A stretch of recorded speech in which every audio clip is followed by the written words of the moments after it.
ഞങ്ങൾ എങ്ങോട്ടും പോവില്ല.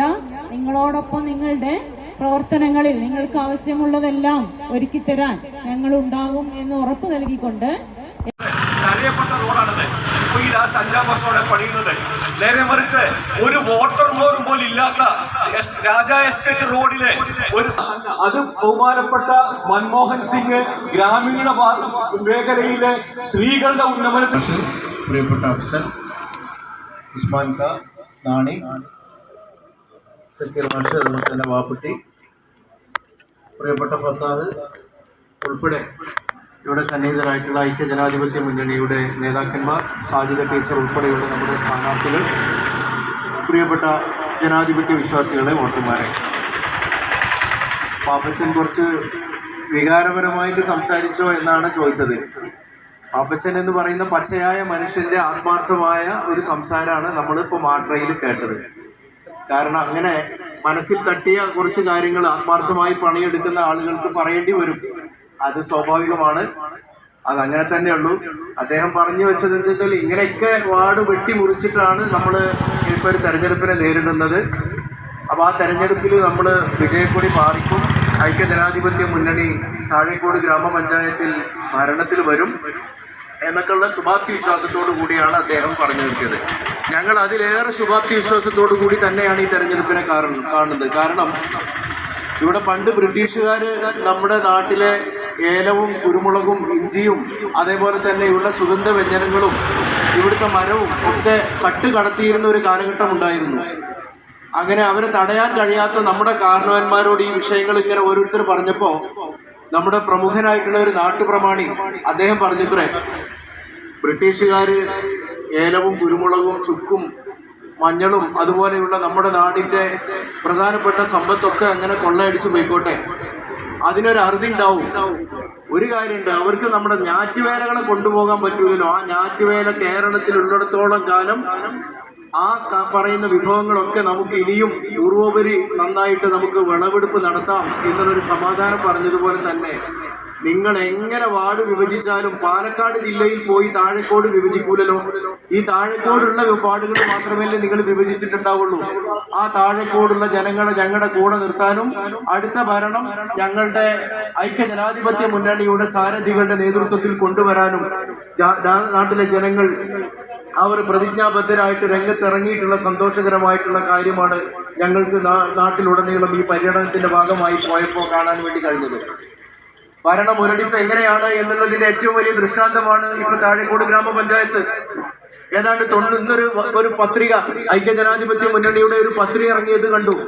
ഏതാണ്ട് 90 കോടി ഉറുപ്പികയാണ് നമ്മുടെ ഗ്രാമപഞ്ചായത്തിലെ നിങ്ങളുടെയും എന്റെയും ഒക്കെ വികസന കാര്യങ്ങൾക്ക് വേണ്ടി ഉപയോഗപ്പെടുത്തേണ്ടത് ലാപ്സാക്കിയിട്ടുള്ളത്.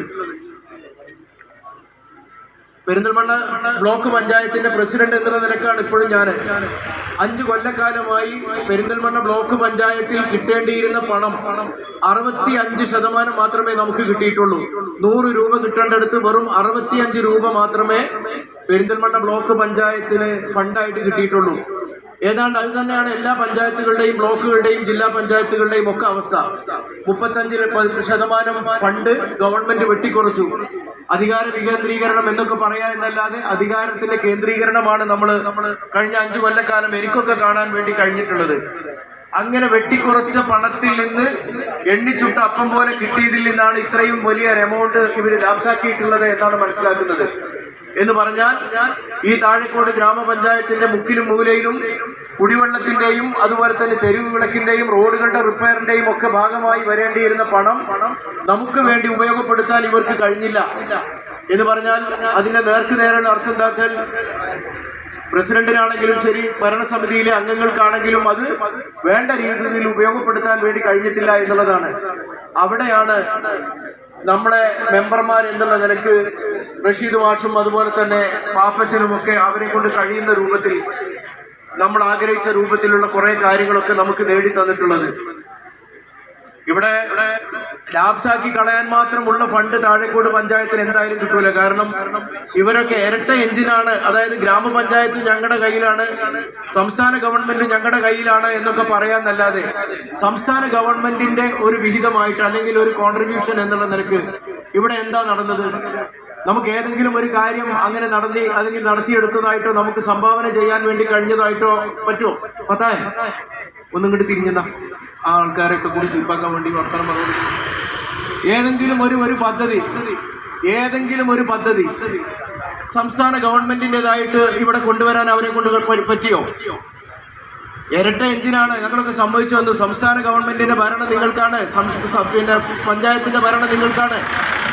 എന്നിട്ട് ഈ ഗ്രാമപഞ്ചായത്ത് മുഖാന്തരം ഏതെങ്കിലും ഒരു പദ്ധതി, ഇവിടെ ലൈഫ് ഭവന പദ്ധതിയെ കുറിച്ച് പാപ്പച്ചൻ പറഞ്ഞല്ലോ. ലൈഫ് ഭവന പദ്ധതിക്ക് 1 കോടി രൂപയാണ് പിന്നെ ബ്ലോക്ക് പഞ്ചായത്ത് കൊടുത്തത്. ലൈഫ് ഭവന പദ്ധതി ഇവിടെ നടപ്പിലാക്കിയിട്ടുണ്ടെങ്കിൽ 1 കോടി രൂപ ബ്ലോക്ക് പഞ്ചായത്തിന്റെ കയ്യിൽ അത്ര വലിയ കാശൊന്നും ഉണ്ടായിട്ടല്ല. ആ ബ്ലോക്ക് പഞ്ചായത്ത് ഇല്ലാത്ത ഫണ്ടിൽ നിന്ന് ഭവന പദ്ധതി ഇവിടെ പൂർത്തീകരിക്കുന്നതിന് വേണ്ടി പാവപ്പെട്ട ആൾക്കാരുടെ ഭവനം എന്നുള്ള നിലക്ക് 1 കോടി രൂപ താഴെക്കോട് ഗ്രാമപഞ്ചായത്തിന് കൊടുത്തിട്ടുണ്ട്. അതുപോലെ തന്നെ നമ്മൾ പുലാമന്തോളിനും ആലപ്പുഴ പിന്നെ അങ്ങാടിപ്പുറത്തിനും അതുപോലെ നമ്മുടെ കീഴിലുള്ള 8 പഞ്ചായത്തുകൾക്കും ഞങ്ങൾ പൈസ കൊടുത്തിട്ടുണ്ട്. PMAY ഭവന പദ്ധതി പ്രകാരം 57 വീടുകളുടെ പൂർത്തീകരണത്തിന് ആവശ്യമായിട്ടുള്ള ഫണ്ട് ഗ്രാമപഞ്ചായത്തിന് ഞങ്ങൾ കൊടുത്തിട്ടുണ്ട്, ബ്ലോക്ക് പഞ്ചായത്ത്. അതുകൊണ്ട് ഇവരുടെ ഭരണ നേട്ടമാണ് എന്ന് പറഞ്ഞു നടക്കുന്ന കാര്യങ്ങളിലൊക്കെ കാര്യമായിട്ടുള്ള ഒരു പങ്ക് വഹിച്ചിട്ടുള്ളത് ഒന്നുകിൽ ജില്ലാ